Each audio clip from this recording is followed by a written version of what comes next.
Hi everyone, welcome back to my channel. And this week I'm going to be exploring some new AI tools, and I'm going to be looking at the topic of calculus because I'm writing a chapter at the moment on the topic of calculus. So let's see if these new models that I'm going to explore are going to give me some great ideas for investigations in calculus.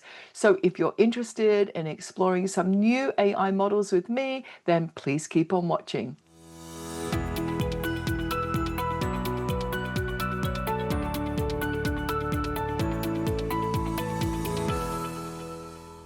Okay, so this is Kimi. Now, this is the first time that I have opened up Kimi.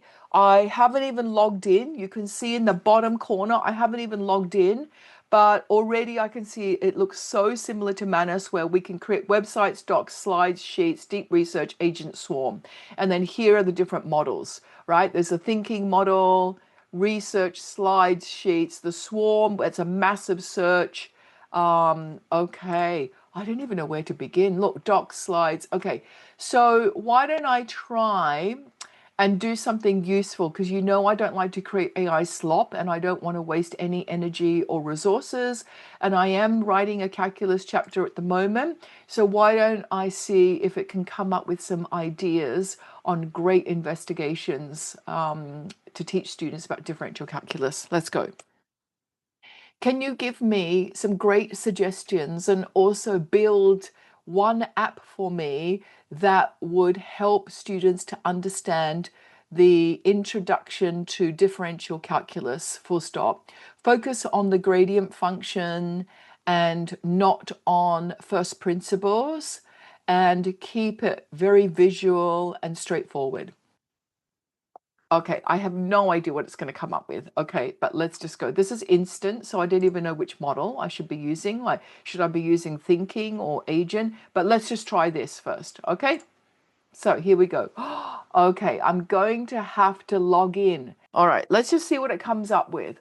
Okay, so let's just hit now, and I don't know how many credits this is going to take. I'm building an app. Maybe I shouldn't have been so ambitious because I don't know how many credits this is going to take, but I've just heard that Kimi's really good in terms of video and images and the multimedia, as well as coding and maths. So I am looking forward to introducing this and exploring this with teachers in China. I'm going to China next week, and you know, I know that this is one that students and teachers can access.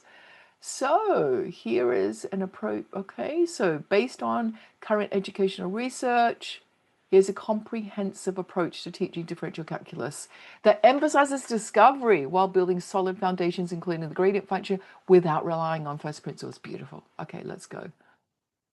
Okay, start with motion. Use position time graphs from real world scenarios. Yep. Roller coaster, rockets, falling objects. Great. Students explore when is the object speeding up or slowing down at rest. Nice. I like it. Great. The steepness of the curve tells us the velocity. No formal definitions yet. And then the zoom in discovery, have students zoom in exactly on any smooth curve repeatedly. All smooth curves eventually look like a straight line. I like that. And I always get students to do it on their GDC. So when they're looking at any smooth curve, they actually zoom in and they see actually it's not a curve, it's a straight line.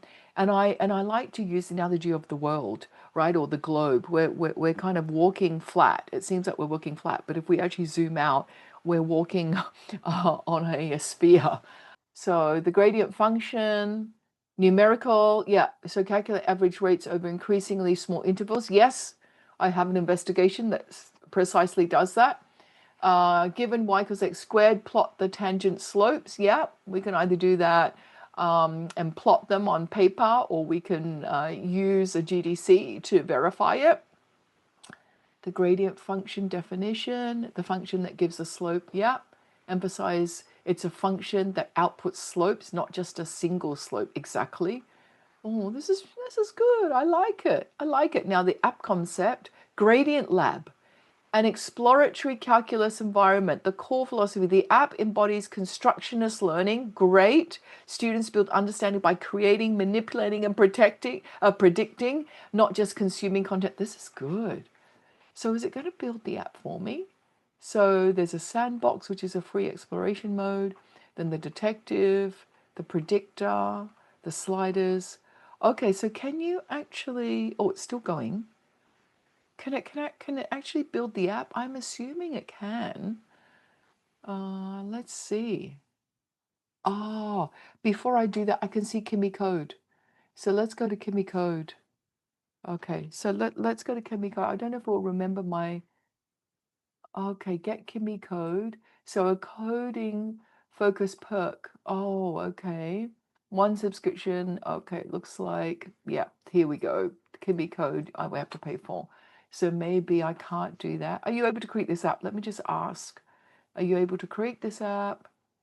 I cannot directly build, create, or okay, but I can provide comprehensive resources.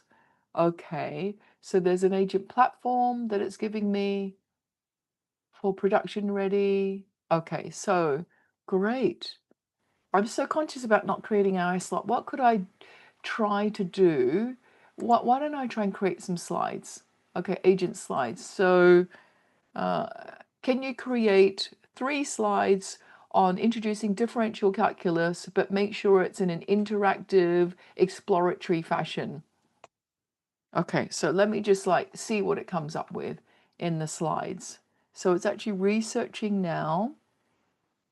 I mean, I quite like Kimi. It's quite going to be very difficult for me though to move away from Kimi and just use Kimi. I mean, move away from Manus rather. I tend to go to Manus every single day. I've got a subscription, but and Manus you can use in China as well. But here I'll create an interactive exploratory. Okay. Okay. So now this suggests target audience. Yep. Content focus, presentation style. Yep. This will be concise and it's still researching and it's creating the file. So, quite impressive so far. Maybe I'll just hit the pause button because I'm not sure. Oh, it says Kimi is grinding coffee beans. I like the sense of humor as well.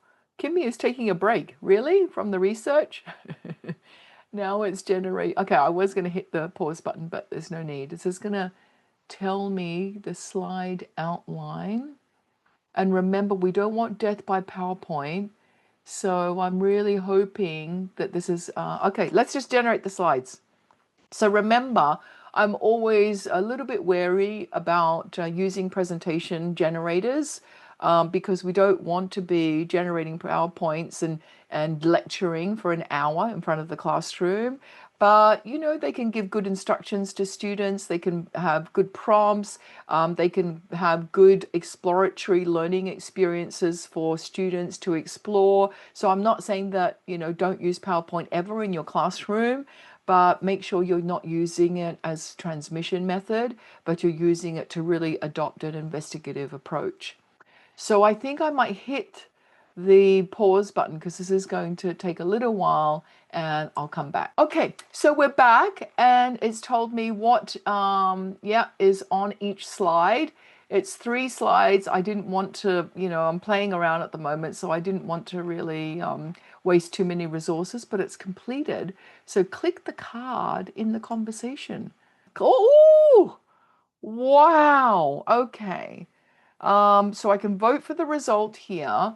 The only thing is, and this is so anecdotal, I've heard that females actually don't like the dark background. We like a light background and males like a dark background. So I would probably reverse the colors. But besides that, look at this. Drag the point to explore. So if we have this in presentation mode, can we drag it? Can we, oh, I don't want to move this because I think we need to play. Okay, let me just press play. And then I hope you're still there. Can we drag these? This is the last page. Okay, let me just go back. Are we able to drag that? It says move the point to see how. Maybe I have to download it.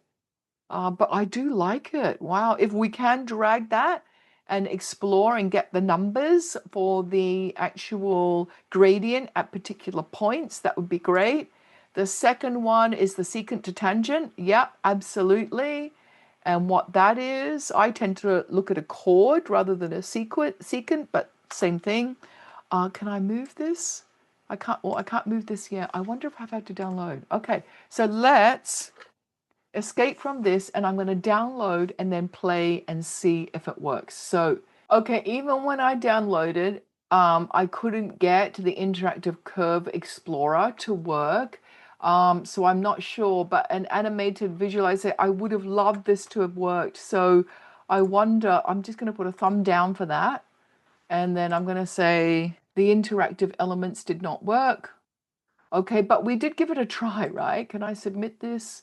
Did not complete the task, did not put in the inconsistent. Yeah, okay. Let's just submit that. And it doesn't seem like I can edit. It says click file to edit online or export, but I can't continue the conversation to edit this one to say, actually, I can't.